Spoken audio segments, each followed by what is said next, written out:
La rentrée s'est préparée dans des conditions, je dirais, plutôt similaires à celles de l'année dernière, avec la contrainte du port des masques qui était forcément forte, mais sinon ça n'a pas bouleversé une préparation de rentrée banale, je dirais. On a fait notre pré-rentrée lundi matin avec tous nos personnels, donc nos AESH qui accompagnent les enfants en situation de handicap, tout notre personnel médico-social, les agents, les professeurs, les surveillants, donc tout le monde était masqué. La seule complexité dans cette rentrée, c'est vraiment le port du masque et de faire en sorte que les gestes barrières soient respectés par les élèves. Les enseignants ont fait un diaporama avec des illustrations, des choses assez simples, des petites vidéos qui permettent aux élèves de savoir comment appliquer les gestes barrières. La distanciation, quand elle peut être respectée, l'est, mais quand elle ne peut pas, il faut du coup être très vigilant. C'est compliqué pour les élèves de ne pas se toucher, ils le disent d'ailleurs.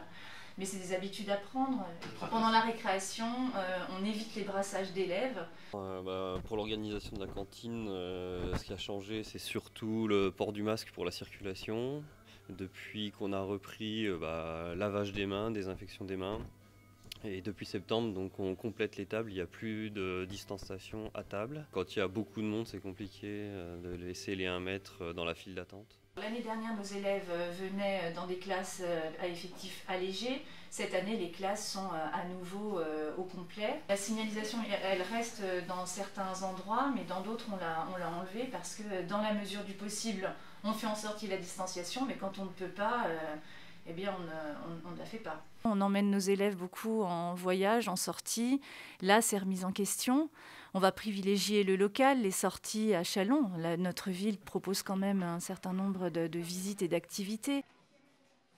Le collège, au début, à la rentrée, hier, ils nous ont offert 5 masques. On se sépare de 2 mètres chacun pour le sport.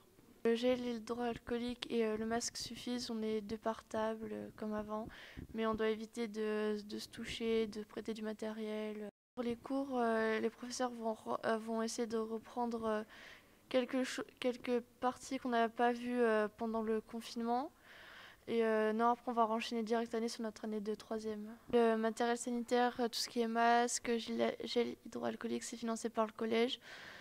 Quand on rentre le matin, on a du gel. Ça ne me fait pas peur de rentrer avec des masques, même s'il faut prendre l'habitude et que c'est gênant. D'être revenu parce que ça commence à être long quand même un peu, parce qu'on s'ennuie beaucoup. Je suis contente de revenir en cours parce que les cours à distance, c'est plus dur, on n'a pas les professeurs avec nous. Ça me fait pas trop bizarre de revenir en cours car le masque, on s'y habitue vite, c'est pas trop stressant.